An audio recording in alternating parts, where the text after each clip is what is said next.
नमस्कार दोस्तों, मेरे चैनल नर्सिंग गाइड हिंदू में आपका स्वागत है। आज हम मानव शरीर की 12 प्रणालियों के बारे में बात करेंगे और उनके कार्यों और भूमिकाओं को समझेंगे। इन सभी प्रणालियों को समझने से पहले हम देखेंगे कि हमारा शरीर किस तरह से संगठित है। चलिए शुरू करते हैं। सबसे पहले हमारे शरीर की सबसे छोटी इकाई कोशिका है। यह जीवन की मूलभूत इकाई है। जब एक जैसी कोशिकाएं एक साथ आती हैं तो वे ऊतक बनाती हैं। उसके बाद अलग अलग ऊतक अंग बनाते हैं। फिर अलग अलग अंग प्रणाली बनाते हैं। कोशिका ऊतक बनती है, ऊतक अंग बनता है और अंग प्रणाली बन जाता है। पहली है कंकाल प्रणाली।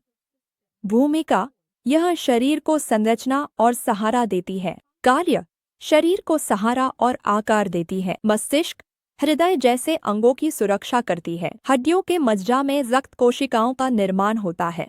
उदाहरण: कंकाल प्रणाली हमारे शरीर का ढांचा है, जैसे किसी इमारत की बीम होती है। दूसरी है पेशीय प्रणाली। भूमिका: यह गति और मुद्रा बनाए रखती है। कार्य: मांसपेशियों के संकुचन के कारण गति होती है। मुद्रा और शरीर की स्थिति बनाए रखती है। मांसपेशियों की गतिविधि के दौरान ऊष्मा उत्पन्न करती है। उदाहरण: हमारी मांसपेशियां पुली की तरह काम करती हैं, जिससे हम चल सकते हैं या वस्तुएं उठा सकते हैं। तीसरी है तंत्रिका प्रणाली। भूमिका: यह शरीर की सभी गतिविधियों को नियंत्रित और समन्वित करती है। कार्य: संकेत भेजती और प्राप्त करती है। शरीर के विभिन्न हिस्सों में स्वैच्छिक और अनैच्छिक क्रियाओं को नियंत्रित करती है।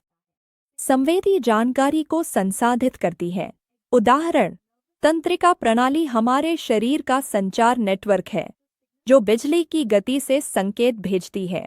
चौथी है अंतःस्रावी प्रणाली।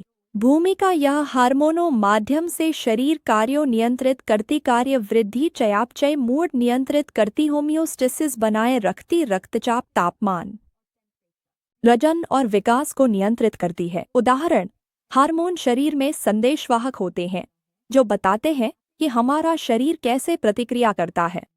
पांचवी है परिसंचरण प्रणाली। भूमिका: पोषक तत्व, गैसें और अपशिष्ट पदार्थों को कोशिकाओं तक पहुंचाती है। कार्य: शरीर में ऑक्सीजन युक्त रक्त पंप करती है, पोषक तत्व पहुंचाती है और अपशिष्ट पदार्थों को बाहर निकालती है। शरीर का तापमान नियंत्रित करती है। हृदय और रक्तवाहिकाएं मिलकर नेटवर्क बनाती हैं जो कोशिकाओं को पोषण देती है। छठी श्वसन प्रणाली है। ऑक्सीजन और कार्बन डाइऑक्साइड का आदान प्रदान करती है। कार्य: रक्त प्रवाह में ऑक्सीजन पहुंचाती है। शरीर से कार्बन डाइऑक्साइड बाहर निकालती है। शरीर के पीएच को नियंत्रित करती है। उदाहरण: फेफड़े ऑक्सीजन प्रदान करते हैं, जिससे कोशिकाएं स्वस्थ रहती हैं। सातवीं है पाचन प्रणाली। भूमिका: भोजन को पोषक तत्वों में तोड़ती है। कार्य: भोजन को सरल अणुओं में तोड़ती है। रक्त प्रवाह में पोषक तत्वों को अवशोषित करती है। अपशिष्ट पदार्थों को बाहर निकालती है। उदाहरण: पाचन प्रणाली एक फूड प्रोसेसर की तरह है जो हमारे भोजन को ऊर्जा में बदल देती है। आठवीं है मूत्र प्रणाली। भूमिका: अपशिष्ट पदार्थों को बाहर निकालती है और तरल संतुलन बनाए रखती है। कार्य: रक्त को छानती है और अपशिष्ट बाहर निकालती है। रक्त की मात्रा और दबाव को नियंत्रित करती है। इलेक्ट्रोलाइट और पीएच संतुलन बनाए रखती है। उदाहरण: गुर्दे हमारे शरीर के प्राकृतिक फिल्टर हैं जो हमारे आंतरिक वातावरण को साफ रखते हैं। नौवीं है प्रतिरक्षा प्रणाली। भूमिका: शरीर को संक्रमण और बीमारियों से बचाती है। कार्य: रोगजनकों की पहचान कर उन्हें नष्ट करता है। संक्रमण से लड़ने के लिए एंटीबॉडी बनाता है। पिछले संक्रमणों को याद रखकर प्रतिरक्षा प्रदान करता है। उदाहरण: प्रतिरक्षा प्रणाली शरीर की रक्षा सेना है जो हमेशा सतर्क रहती है। 10वीं है त्वचा तंत्र, इंटीग्यूमेंटरी सिस्टम। भूमिका: शरीर को बाहरी वातावरण से बचाती है। कार्य: संक्रमण और चोट से सुरक्षा करती है। पसीने के माध्यम से शरीर का तापमान नियंत्रित करती है। विटामिन डी का संश्लेषण करती है।